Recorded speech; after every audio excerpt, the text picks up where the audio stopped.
Hey everyone, a big question today about shame and the doer. Hi Claire. Wow, I've just listened to the shame part of Life Cycles, which is our January course, and to one of the one-to-one recordings on this. This is it. This is everything that has dominated my life, my whole life. I carried shame from a very early age. Yeah. I cannot remember a time without it. Shame is all encompassing, every area of my life. The decisions I've make have been driven by shame, withdrawal, isolation, working so hard to create the self-image that will hide my shame at all cost. I just feel wrong. The wrong body, the wrong background, the wrong accent, the wrong mother, the wrong partner, the wrong coach. A failure. At 57 years old, I've stopped trying to force myself into things, stopped trying to have a coaching business due to failures, etc. My desire to heal myself has been long-standing, and many qualifications and explorations have really helped. My coaching is both my superpower and my worst nightmare, and I give up as clients do not come. I feel shame. Oh, we can relate, can't we? If our equivalent of this. I have a core belief that I can only ever rely on me. I cannot trust others to see me, but at the same time, I feel guilt and shame for the decisions I've made. I'm not good enough. When I first started listening to your programs, I was intrigued by the non-doer. The way you describe the separation and pain of shame as so removed from the reality of who we are is starting to shine a light. As I have really always felt separate, even with the 3Ps understanding, it hasn't completely dissipated.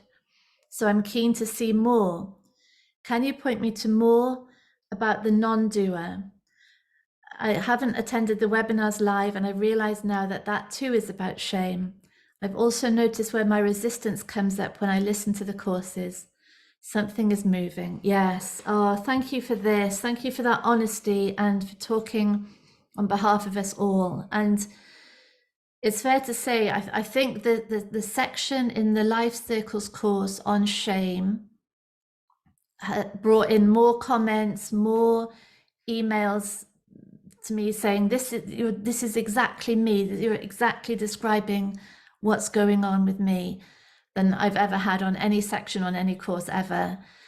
And it's because shame is, it seems to me, shame is the heart of, it's the essence of separation. It's in a way, I feel that the idea of ourselves as separate, completely separate,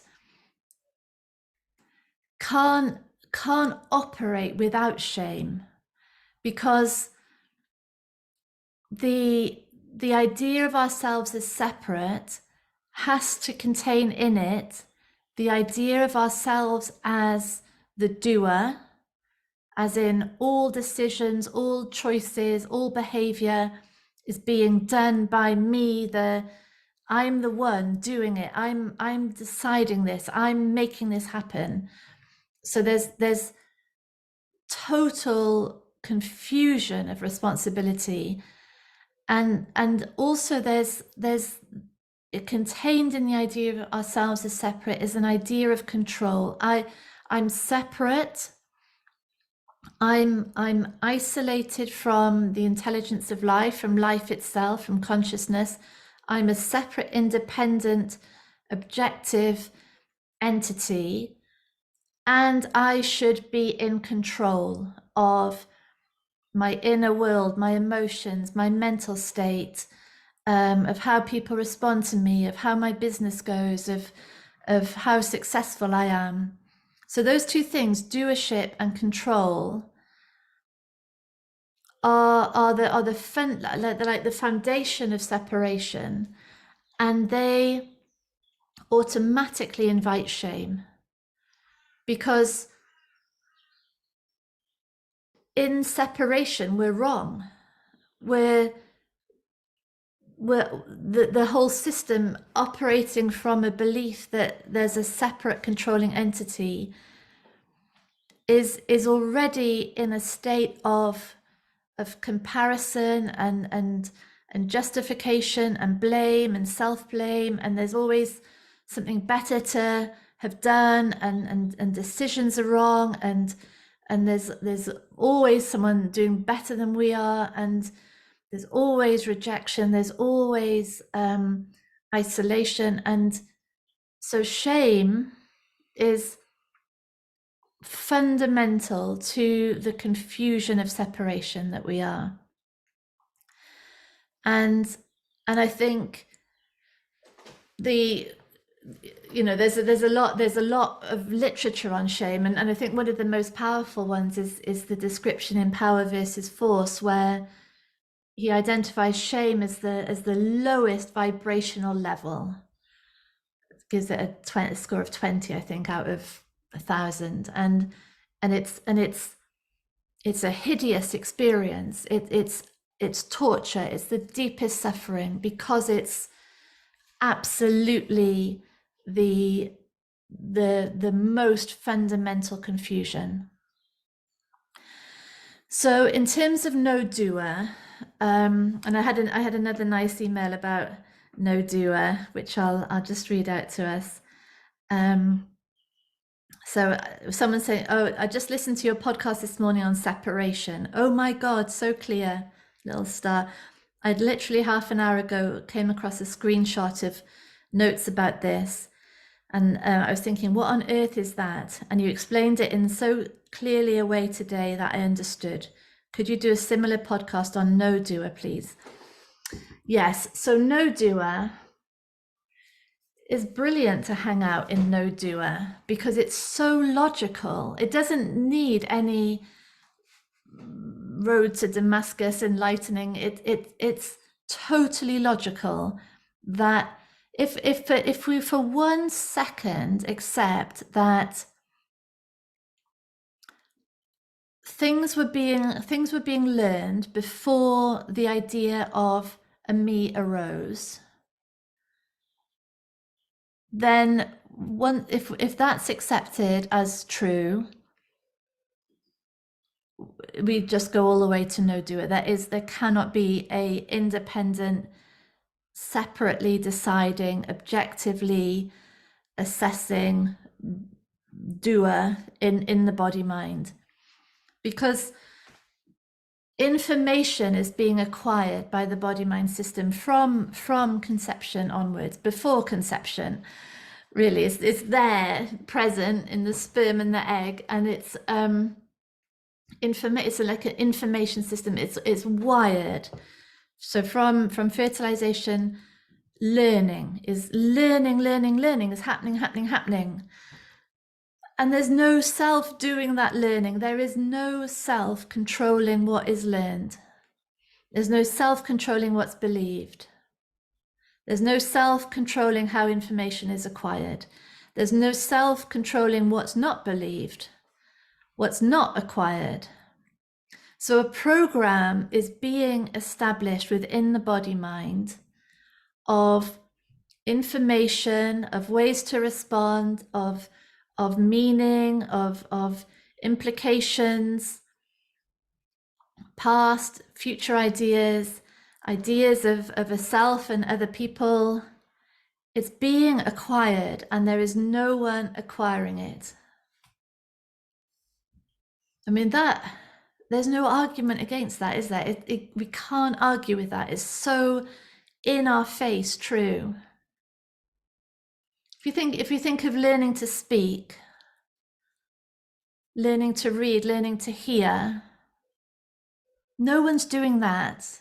That's a mind-body system. It's a baby system wired to learn how to speak, read, listen, with no one doing it.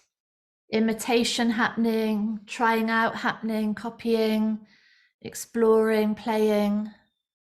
And all the time, a language or several languages being acquired and no one acquiring it.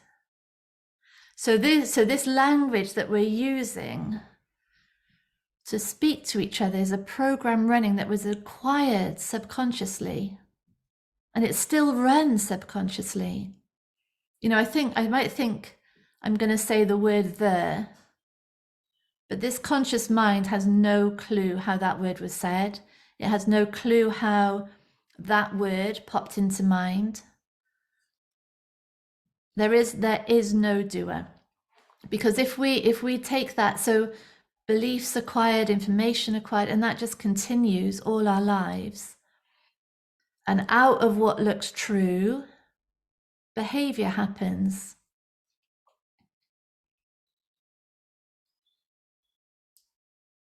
Who's doing the behavior? No one. No one's doing the behavior. There is no decider of behavior. So this starts putting a whole new light on the conscious mind now, because the conscious mind is, through this, when the identified conscious mind believes in the doer, it believes in the self, it believes in the identity, it believes in separation.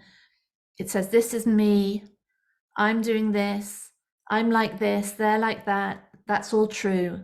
That's the identified conscious mind, a mind that is lost in the program, in the learned ideas. But a conscious mind that is settling into truth is watching the program, is watching the patterns, watching words being said. And a conscious mind that is settled into truth, that is also healing, is noticing what those patterns, those responses are revealing about the program. And it's drawing up into consciousness, out into the light, these inner layers of confusion, of belief that are really dysfunctional, that are based on separation, based on defending an idea of what we are, based on totally unquestioned views and beliefs about other people, about groups, about the future, the past, circumstances. And there's no doer in all of that. It's just a process that kicks in. And even, we could say, even choices that look completely conscious, someone might be in a cafe and they say, what would you like? And we say, oh, I'd like a tea. Who or what is choosing that? Who's saying it? Where does that choice come from? All we know is that the choice is appearing within the conscious mind. It was made subconsciously. There was no access to how that choice was made. It appears in the conscious mind, and the conscious mind can, if it's identified, if it's believing, grabs it and says, this is my choice. I'm deciding that this is who I am. I drink tea. or it's just the conscious mind noticing a decision for tea is happening, and that no one's actually made that decision. And this and this involvement, this sort of recognition of the external manifesting the internal, means that we don't go into spiritual bypass with this. We don't say, oh, no doer, no chooser, therefore, it's all just how it's happening, and this is just what I do. And no, it's visible now, and the visibility is transferring it into form. And now that can be investigated and explored. Byron Katie, put it on paper. It's available now, and that stops the bypass, and that is sane for us all, and is ultimately for the future of humankind, of the world. That combination of sanity and accountability is our salvation, individually within our lives, and for everyone. Yeah, so there's no doer. There's no way around it. There's no doer, and it doesn't stop there being ultimate source accountability for everything. Yeah. So thank you so much for that. Thank you for your honesty. Lots of love. Bye.